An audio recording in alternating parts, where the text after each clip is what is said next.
ఆంధ్రప్రదేశ్లో కౌంటింగ్ కి ముందు రాష్ట్ర ఎన్నికల సంఘం స్వతంత్ర నిర్ణయాలు తీసుకోవడం వివాదాస్పదంగా మారింది. పోస్టల్ బ్యాలెట్ విషయంలో దేశంలో ఎక్కడా లేని విధంగా కొత్త నిబంధనలు పెట్టడం పట్ల విమర్శలు వ్యక్తమవుతున్నాయి. దీనివల్ల కౌంటింగ్ రోజు గొడవలు చెలరేగడంతో పాటు ఓట్లు ఎవరికి వేశారనే విషయం బహిర్గతమయ్యే అవకాశం ఏర్పడింది.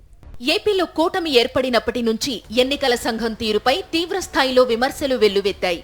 ఎన్నికల ముందు మొదలు పోలింగ్ రోజు, ఆ తరువాత జరిగిన ఘటనల విషయంలో ఈసీతో పాటు పోలీసుల నిర్లిప్త వైఖరి కొనసాగిస్తూ వచ్చింది. పక్షపాత ధోరణితో వ్యవహరించిన ఈసీ చంద్రబాబు నేతృత్వంలోని కూటమికి కొమ్ము కాసిందని పలు ఘటనలు స్పష్టం చేశాయి. ఈ ఆరోపణల వేడి చల్లారక ముందే రాష్ట్ర ఎన్నికల సంఘం తీసుకున్న నిర్ణయం వివాదాస్పదంగా మారింది.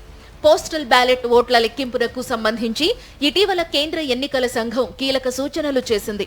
పోస్టల్ బ్యాలెట్ పై గెజిటెడ్ ఆఫీసర్ సీల్ లేకున్నా మిగతా వివరాలన్నీ సరిగ్గా ఉంటే ఆ పోస్టల్ బ్యాలెట్ చెల్లుబాటు అవుతుందని స్పష్టం చేసింది.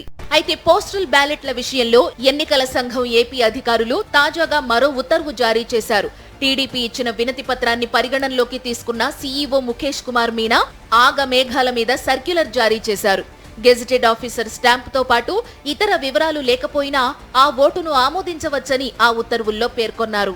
ఆంధ్రప్రదేశ్ ఎన్నికల సంఘం నుంచి ఏమని పంపించారా అంటే, ఒకవేళ వాళ్ళు గనక చేత్తో కూడా డిజిగ్నేషన్ రాయకపోతే స్పెసిఫిక్ సిగ్నేచర్లందరికీ కూడా అన్ని కలెక్ట్ చేసి ఆ కౌంటింగ్ అధికారులకు ఇవ్వండి.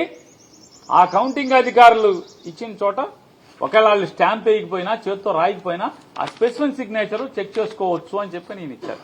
దీనిపై అభ్యంతరం వ్యక్తం చేస్తూ మంత్రి మేరుగు నాగార్జున, మాజీ మంత్రి పేర్ని నాని, ఎమ్మెల్సీ లేళ్ల అప్పిరెడ్డి అడిషనల్ సీఈఓను కలిశారు. కేంద్ర ఎన్నికల సంఘంతో సంబంధం లేకుండా దేశంలో ఎక్కడా లేని విధంగా ఏపీలోనే ఇలాంటి ఉత్తర్వులు ఎందుకు ఇచ్చారని ప్రశ్నిస్తున్నారు. కేంద్ర ఎన్నికల నిబంధనల ప్రకారమే కౌంటింగ్ జరిగితే వైఎస్ఆర్ కాంగ్రెస్ పార్టీ బ్రహ్మాండమైన మెజారిటీతో గెలవబోతోంది.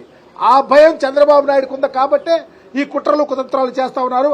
ఆ కుట్రలు కుతంత్రాల్లో రాష్ట్ర ఎన్నికల కమిషన్ భాగస్వామ్యం వద్దు, న్యాయంగా ప్రజాస్వామ్యబద్ధంగా రాజ్యాంగానికి లోబడి ఎన్నికల తంతును కంప్లీట్ చేయాలని మేము సవినయంగా కోరుతా ఉన్నాం. ఎలక్షన్ కమిషన్ ఆఫ్ ఇండియాలో లేనటువంటి నియమావళిని, వెసులుబాటుని కేవలం ఆంధ్రప్రదేశ్ రాష్ట్రంలో ఒక రాజకీయ పార్టీ వచ్చి కాగితం ఇవ్వగానే ఈ రకమైన ఇంటర్ప్రిటేషన్ ఇవ్వటం అనేది ఎలా పారదర్శకంగా ఉంటుంది, ఎలా నిష్పక్షపాతంగా ఉంటుంది. కాబట్టి దీన్ని పునరాలోచించాలని చెప్పని ఆంధ్రప్రదేశ్ రాష్ట్ర ఎన్నికల సంఘాన్ని మేము కోరటం జరిగింది. పెద్దానికి మీరు కేంద్ర ఎన్నికల సంఘానికి రాస్తున్నారు కదా, మరి దీన్ని ఎందుకు రాయలేదు? రాష్ట్ర ఎన్నికల సంఘం తీసుకువచ్చిన కొత్త నిబంధన వల్ల కౌంటింగ్ రోజు గొడవలు జరిగేందుకు ఆస్కారం ఏర్పడుతుందని వైఎస్ఆర్సీపీ నేతలు అంటున్నారు. స్పెసిమెన్ సిగ్నేచర్లు ఏమాత్రం తేడా ఉన్నా అక్కడున్న పోలింగ్ ఏజెంట్లు అభ్యంతరం చెప్పే అవకాశం ఉందంటున్నారు. ఆ సమయంలో ఎవరు ఎవరికి ఓటు వేశారో కూడా తెలిసిపోతుందని, ఈ క్రమంలో తమ పార్టీకి వచ్చిన ఓటును రిజెక్ట్ చేస్తున్నారంటూ మరో పార్టీ వాళ్లు గొడవకు దిగే అవకాశం ఉందని ఈసీ దృష్టికి తీసుకెళ్లారు. ఆ సంతకం చిన్న స్ట్రోక్ తేడా వచ్చినా ఎవరొకరు అబ్జెక్ట్ చేస్తారున్నా ఎంతమంది ఏజెంట్లు ఉంటారు? 15-20 మంది కౌంటింగ్ ఏజెంట్లు ఉంటారు. ఒక్కడు అబ్జెక్ట్ చేసినా కూడా అది అభ్యంతరమే. ఈ గొడవలకు దారి తీసేటువంటి పరిస్థితులు. ఈ రచ్చలో ఏమవుతుంది? ఆ ఓటు ఎవరిదో తెలుస్తుంది, చెప్పాల్సిందే కదా. ఓటు ఎవరిదో తెలిసేటువంటి పరిస్థితులు ఉన్నాయి.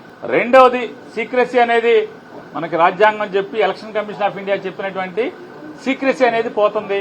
అయితే వైఎస్ఆర్సీపీ ఇచ్చిన వినతిని రాష్ట్ర ఎన్నికల సంఘం పరిగణనలోకి తీసుకుంటుందా, లేదా ఎప్పటిలాగే పచ్చ నేతలకు కొమ్ము కాస్తూ కౌంటింగ్ రోజు కూడా గొడవలు చెలరేగేందుకు అవకాశం కల్పిస్తుందా అన్నది వేచి చూడాల్సిందే.